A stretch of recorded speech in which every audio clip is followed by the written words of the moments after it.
পালা বদলের উপহার পেল কলকাতা তথা পশ্চিমবঙ্গ। ইতিহাস গড়ে প্রধানমন্ত্রী নরেন্দ্র মোদীর উপস্থিতিতে এই শহর কলকাতাতেই হবে আন্তর্জাতিক যোগ দিবসের মূল অনুষ্ঠান। এখনো পর্যন্ত যা খবর, রেড রোড ও সংলগ্ন এলাকাতেই হতে চলেছে এই অনুষ্ঠান। আয়ুষ মন্ত্রক সূত্রে এমনটাই জানা গিয়েছে, যাতে প্রায় লক্ষাধিক মানুষের অংশগ্রহণের সম্ভাবনা। এই নিয়ে রাজ্যের তরফে চূড়ান্ত তৎপরতা শুরু হয়েছে। সোমবারে রাজ্যের যোগ জগতের বিশিষ্ট জনদের সঙ্গে নবান্নে বৈঠক করেন মুখ্যমন্ত্রী শুভেন্দু অধিকারী। সেখানেই তিনি ইঙ্গিত দিয়েছিলেন কলকাতায় মূল অনুষ্ঠান আয়োজনের ব্যাপারে। বুধবারই কলকাতার জন্য এই সুখবরটি শোনান কেন্দ্রীয় আয়ুষ মন্ত্রী প্রতাপ রাও যাদব। মধ্যপ্রদেশের খাজুরাওতে ওয়েস্টার্ন গ্রুপ অফ টেম্পলস এ আয়োজিত যোগ মহোৎসব 2026 অনুষ্ঠানে এই ঘোষণাটি করা হয়। এখানেই মন্ত্রী যাদব বলেন, ভারতের ঐতিহ্যবাহী সংস্কৃতি ও আধ্যাত্মিক চেতনায় সমৃদ্ধ কলকাতা সহ এবার আন্তর্জাতিক যোগ দিবসের মূল অনুষ্ঠানের আতিথেয়তা করবে।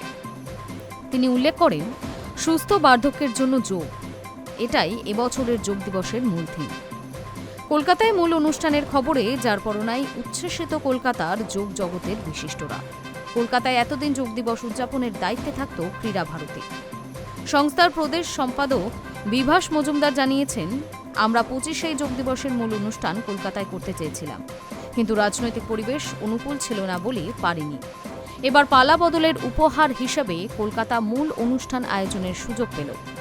অন্যদিকে যোগ দিবস উদযাপন কমিটির সম্পাদক ডক্টর অভিজিৎ ঘোষ জানিয়েছেন, 26-21 জুন কলকাতার জন্য ঐতিহাসিক মুহূর্ত হতে চলেছে। স্বর্ণাক্ষরে যোগের ইতিহাসে লেখা থাকবে এই দিনটির নাম। উল্লেখ্য, এদিন কেন্দ্রীয় মন্ত্রী আন্তর্জাতিক যোগ দিবস 2026-এর অনলাইন নিবন্ধন সহজ করতে এবং জন অংশগ্রহণ বাড়াতে যোগ সঙ্গম পোর্টালের নতুন সংস্করণ চালু করেন।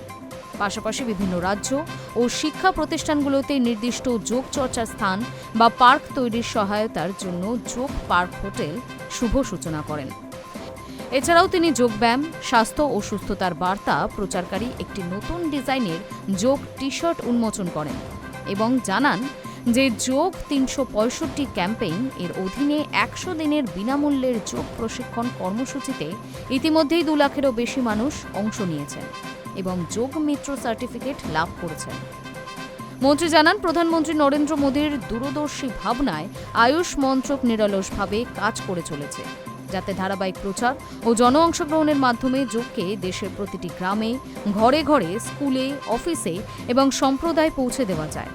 প্রতিরোধমূলক স্বাস্থ্য সেবার গুরুত্ব তুলে ধরে যাদব উল্লেখ করেন যে যোগব্যায়াম এবং আয়ুষ আহার এর মতো উদ্যোগগুলি সুষম পুষ্টি, সুশৃঙ্খল জীবনযাপন এবং সামগ্রিক সুস্থতাকে উৎসাহিত করে।